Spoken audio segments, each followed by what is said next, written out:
नमस्कार मु दीपक स्वागत करुच्ची आउ एक नुआ वीडियो को।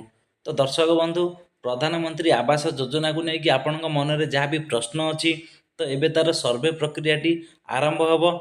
तो आपण मैंने जदि से सर्वे करने को चाहते आपणकर योग्यता मानदंड कौन एवं आपण जदि घरटीए पाइबे से आपण मानकर डॉक्यूमेंट कौन दरकार हे एवं ता सहित आपण मैंने केमिति सर्वे करेंगे एवं जदि आपण मैंने से लाभदायक होचंदी तो आपण मैंने एथरे केते टंका पर्यंत सहायता राशि पाइपारे।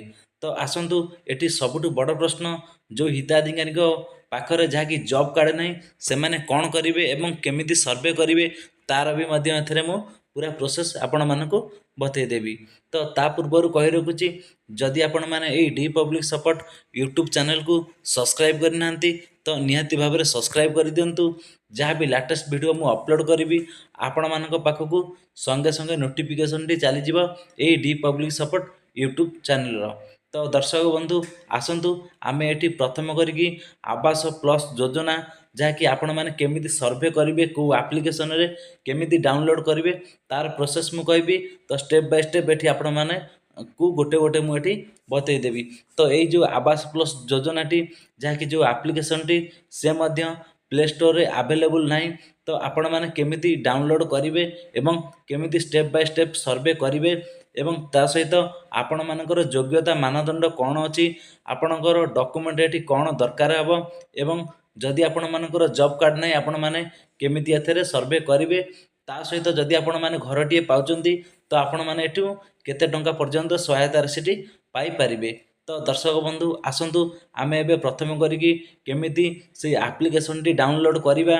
तो ये मध्य प्ले स्टोर रे अवेलेबल नहीं कोठी एवं केमिति डाउनलोड हम आसतु ए वीडियो माध्यम मु आपण मानकु तार फुल प्रोसेस टी कहि दउची।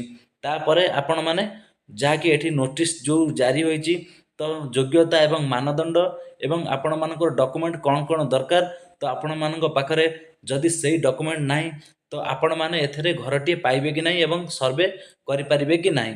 तो आसतु आउ डेरी न करिकी प्रथम एठी आमे केमिति एप्लिकेशन टी डाउनलोड करबा जानि नबा। तो प्रथमतः ये आपण मानक गोटे ब्राउजर ओपन करने को पड़ो। जितेबाला आपण गोटे ब्राउजर ओपन करुँच तो ये आपण मैंने सर्च बार सर्च कर दिंतु PMAYG.nic.in। तो आपण मैंने जिते सर्च कर दौरान ये गोटे पेज ओपन हो। तो देखो ये हूँ तार ऑफिशियल वेबसाइट। तो आपण मैंने एबे ता ऊपर क्लिक कर दिंतु। जितेबाला आपण क्लिक कर दौरान तो ये देखो गोटे लेखा आसीगला आवास प्लस 2024 सर्वे इनफॉरमेशन। तो आपण मैंने ये तलू पलैबे देखु ये दुईटी लिंक शो करुच्ची। तो आपण मैंने ये लिखा जाइए देखो ये दुईटी लिंक को आपण मैंने डाउनलोड करने को पड़ो। तो ये देखो प्रथम एक रे लिखा जाइए आवास प्लस 2024 ऐप। तो ये देखो सेकंड लिखा है फेस ऑथेंटिकेशन। तो आपण मैंने आपण मानकर फेस देकी जहाँकि KYC करें। तो आपण मैंने ये दुईटी लिंक को डाउनलोड करने को पड़ो। तो ये आपण मैंने जानीपारे केमिति ये एप्लिकेशन को आपण मैंने डाउनलोड करेंगे। ये एप्लिकेशन टी प्ले स्टोर रे उपलब्ध नहीं। तो आसतु आम ए नोटिस को जीवा। तो सेठी आपण मानकर योग्यता एवं मानदंड कौन अच्छी एवं आपण मानकर डॉक्यूमेंट कौन अच्छी एवं ता व्यतीत आपण माने जदि एथरे लाभदायक होचंती आपण मानकु एई प्रधानमंत्री आवास योजना रे केते टंका पर्यंत एठी लाभदायक होई पारिबे। एही योजना अधिकारी चयन पद्धति को कोहल करा जाई दुई चकिया जान फ्रिज अथवा लैंडलाइन फोन थिबा परिवार को अयोग्य विवेचना करा जाई नाही। तो पूर्वर जेमिति कि बात पड़ुथिले जहाँकि ये देखो लिखा जाइए दुई चकिया जान एवं ये देखो फ्रिज अथवा एमती कि लैंडलाइन फोन थे से पूर्वर जहाँकि बात पड़ुथिले। तो ये देखो लिखा जाइए से भली योग्य हिताधिकारी निमंते परिवार मासिक आय सीमा 10,000 टंकारु 15,000 टंका को वृद्धि करा जाइछि। तो पूर्वर यही योजना अंतर्भुक्त जमीती कि आपण मानकर मासिक आय 10,000 टंका थिला तो से माने बात पड़ुथिले। तो एबे तार 10,000 टंका को एबे 15,000 टंका जहाँकि एथरे वृद्धि करा जाइछि। तो जदि आपण मानकर एथरे 15,000 टंका जाके आपण माने जदि एथरु मासको पाउचंदी तो आपण माने भी एथरे लाभदायक होई पारिबे। जहाँकि पूर्वर जेतेबेले थिला 10,000 टंका एबे वृद्धि करा जाइछि केते ना 15,000 टंका को। सेही भली एठी देखंतु लिखा जाइछि ବର୍ତ୍ତମାନ ଯୋଗ୍ୟତା ମାନଦଣ୍ଡ ଆଧାରରେ ବଳକା ଥିବା ସମସ୍ତ ଯୋଗ୍ୟ ପରିବାରକୁ ଚିହ୍ନଟ କରି ସେମାନଙ୍କୁ ପ୍ରଧାନମନ୍ତ୍ରୀ ଆବାସ ଯୋଜନା ଗ୍ରାମୀଣ ଗୃହ ମଞ୍ଜୁର କଲ୍ୟାଣରେ ସରକାର ନୂତନ ସର୍ଭେ ଆରମ୍ଭ କରିବାକୁ ଯାଉଛନ୍ତି, ଯାହାକି ଏବେ ନୂତନ କରି ଆଉଥରେ ସର୍ଭେ ଆରମ୍ଭ କରିବାକୁ ଯାଉଛନ୍ତି, ଯାହାକି ନୂତନ ହିସାବରେ ଯୋଗ୍ୟ ହିତାଧିକାରୀ ଏବେ ଘରଟିଏ ପାଇପାରିବେ। ପୂର୍ବରୁ ସମସ୍ତ ସର୍ଭେ କେବଳ କ୍ଷେତ୍ରୀୟ କର୍ମଚାରୀ ଯାହାକି ସର୍ଭେ କରୁଥିଲେ ପୂର୍ବରୁ, ତ ଏବେ କେଉଁମାନେ ସର୍ଭେ କରିବେ ନା ଏବେ ପରିବାର ସଦସ୍ୟ ନିଜେ ଚାହିଁଲେ ସର୍ଭେ କରିପାରିବେ, ଯାହାକି ଏଠି ଦେଖନ୍ତୁ ଲେଖାଯାଇଛି ଆଶାୟୀ ପରିବାର ମଧ୍ୟ ନିଜେ ସର୍ଭେ କରିପାରିବେ। ତ ପୂର୍ବରୁ ଆପଣମାନେ ଯେମିତିକି ଏବେ ମୁଁ କହିଲି ସରକାରୀ କର୍ମଚାରୀ ପୂର୍ବରୁ ସର୍ଭେ କରୁଥିଲେ, ତ ଏବେ ଯାହା ଗାଇଡ଼ଲାଇନ୍ ଚେଞ୍ଜ ହେଇଛି ନା ଏବେ କିଏ ସର୍ଭେ କରିବେ ନା ଆଶାୟୀ ପରିବାରର ମଧ୍ୟ ନିଜେ ସର୍ଭେ କରିପାରିବେ। ତ ପରିବାରର ସଦସ୍ୟ ଆପଣମାନେ ନିଜେ ମୋବାଇଲରେ ବି ଏଥିରେ ସର୍ଭେ କରିପାରିବେ।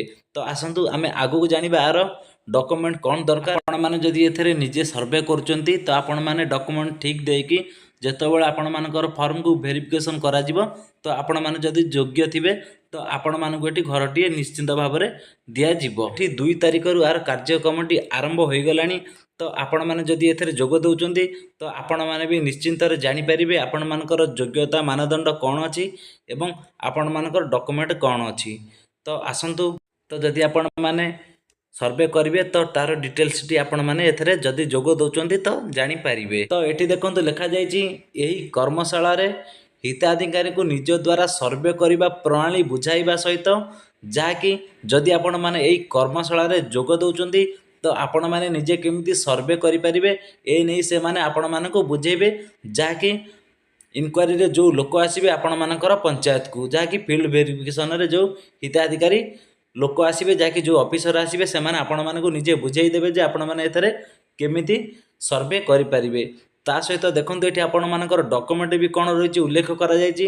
ଦେଖନ୍ତୁ ଏଠି ଲେଖାଯାଇଛି ପରିବାର ସଦସ୍ୟଙ୍କ ଆଧାର, ଜବ୍ କାର୍ଡ଼, ବ୍ୟାଙ୍କ ଜମା ଖାତା ବିବରଣୀ ଇତ୍ୟାଦି। ତ ଆପଣମାନଙ୍କର ଏଠି ଡକୁମେଣ୍ଟ ହେଉଛି ଯାହାକି ଆଧାର ଏବଂ ଜବ୍ କାର୍ଡ଼, ତ ଆପଣମାନଙ୍କର ଯେମିତିକି ବ୍ୟାଙ୍କ ଜମା ଖାତା ତାର ବିବରଣୀ।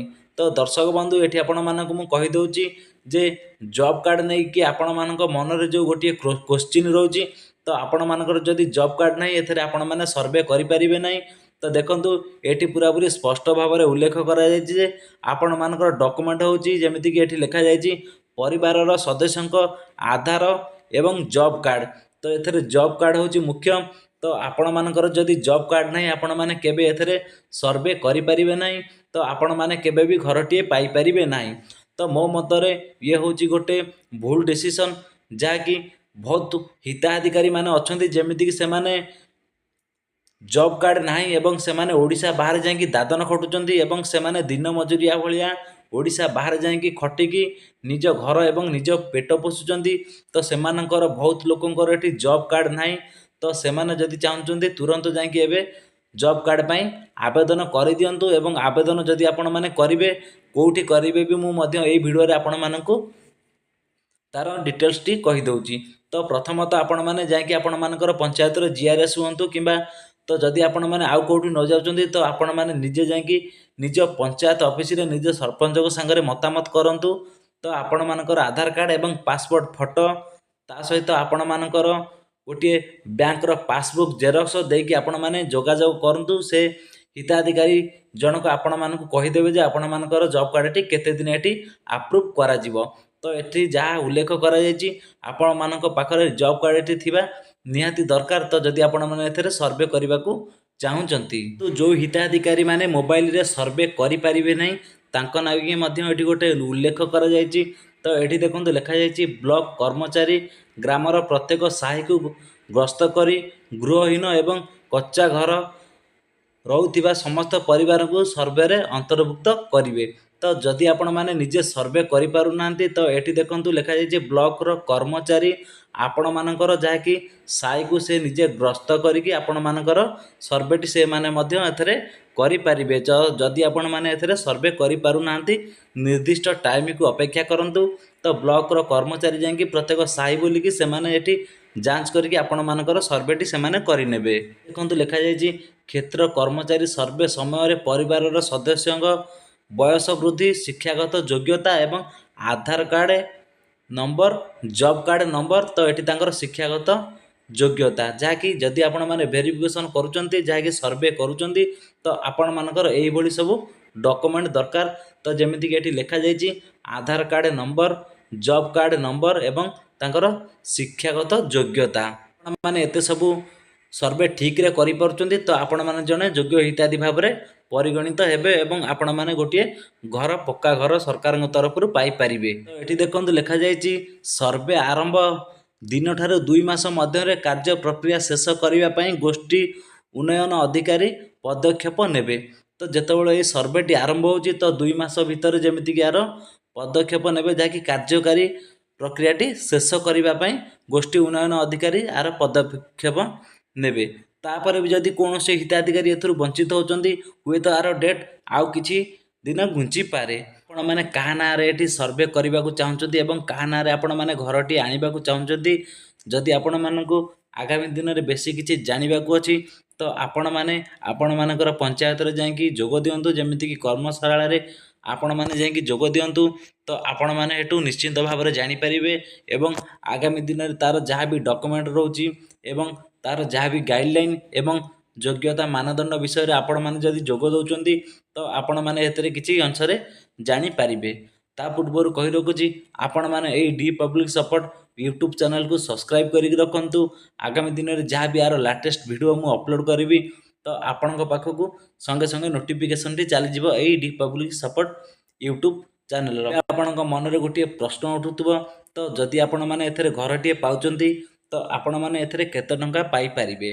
तो दर्शक बंधु देखंतु पूर्वर यार सहायता राशि थिला जेमिति कि 1,20,000 टंका तो एबे तार चेंज हो सारी जहाँ कि गाइडलाइन 2024 रे 1,80,000 टंका पर्यंत आपण माने एथरे पाई परिबे जहाँकि सहायता राशि जदि आपण माने योग्य हिताधिकारी अटंती एवं आपण माने जदि घरटीए सरकार तरफ पाई पारंती। तो मु भी एठी आपण मानकु कहिदेली तार योग्यता मानदंड एवं पूर्वर जहाँ थिला एबे किछि अंश रे माने चेंज हो सारी जेमिति कि आपण मानकर कहली एठी 2 चकिया जान हो किंबा आपण मानकर फ्रिज अथवा लैंडलाइन फोन थिबारु तो आपण माने पूर्वर बात पड़ते आपण माने भाग नहीं पारु नथिले कि आपण माने घरटीए पूर्वर पाई पारु नथिले। तो एबे तार जहाँ कि योग्यता मानदंड चेंज होइची तो आपण मानकर जदि ए सब थिबो आपण माने जेमिति कि एठी घरटीए पाई परिबे एवं ता सहित जेमिति कि एठी देखंतु लिखा जायछि योग्य हिताधिकारी निमंते परिवार मासिक आयर सीमा जेमिति कि आपण मानकर 10,000 टंकारु 15,000 टंका पर्यंत एबे वृद्धि करा जायछि। तो पूर्वर आर गाइडलाइन जहाँ थिला तो आपण माने जदि एथरे 10,000 टंका पर्यंत मासक पाई पारुथिले तो आपण माने एथरु घर पाई पारु नथिले एवं आपण माने एथरु बात पड़थिले जहाँ कि आपण माने वंचित होतिले। तो एबे तार गाइडलाइन किछि अंश रे देखंतु एठी जेमिति लिखा जायछि वृद्धि करा जायछि। तो आपण माने जदि एथरे मासक 15,000 टंका भी पाउचंती तो आपण माने एही अंतर्भुक्त रे भाग नहीं पारिबे बा सर्वे करि पारिबे। आपण माने जदि योग्य हिताधिकारी अटंती तो आपण माने घरटीए सरकार तरफ पाई पारिबे एवं ता छड़ा जो हिताधिकारी माने एथरे सर्वे करि पारु नांती मु भी मध्य एथरे कहली जे ब्लॉक रो किछि कर्मचारी आसिकी प्रत्येक साई साई बुलिकी से माने जेमिति कि एथरे सर्वे करिवे तो सेथरे जो योग्य हिताधिकारी रहिथिबे से माने निश्चित भाव में घरटीए पाई पारिबे एवं आपण माने निर्दिष्ट टाइम को अपेक्षा करने को पड़ो। जदि आपण माने सर्वे करि पारु नाहंते निजे तो ब्लॉक रो लोक आसीबा पर्यंत आपण माने अपेक्षा करने को पड़ो। जेतेबेले भी ब्लॉक रो अधिकारी आसीबे से निश्चित भाव में प्रत्येक साई साई बुलिकी जहाँकि आपण मानकर भेरिफिकेशन टी चेक करिवे तो आपण मानकर सर्वे को चेक करिवे आपण मानकर जेमिति कि घर से चेक करिवे तापर जदि आपण माने एथरु योग्य हुंती तो आपण माने निश्चित भाव में घरटीए पाई पारिबे। तो आपण माने बेसी किछि जानिबा को हेले आपण मानकर पंचायत रे आपण माने जाई जोग दियंतु एवं आगामी दिन रे जहाँ भी यार नुआ नोटिस प्रोवाइड हेबो मु भी मध्य एही चैनल द्वारा आपण मानकु शेयर करिवि एवं तो दर्शक बंधु एही भिडियोटी भलो लागिथिले टिके भी जदि मोर एही भिडियोटी आपण पई हेल्पफुल हुए तो निहाती भाव में चैनल को सब्सक्राइब करिकी भिडियोटी को शेयर करिवे। तो रहूची देखा आगामी भिडियो रे। नमस्कार, जय जगन्नाथ।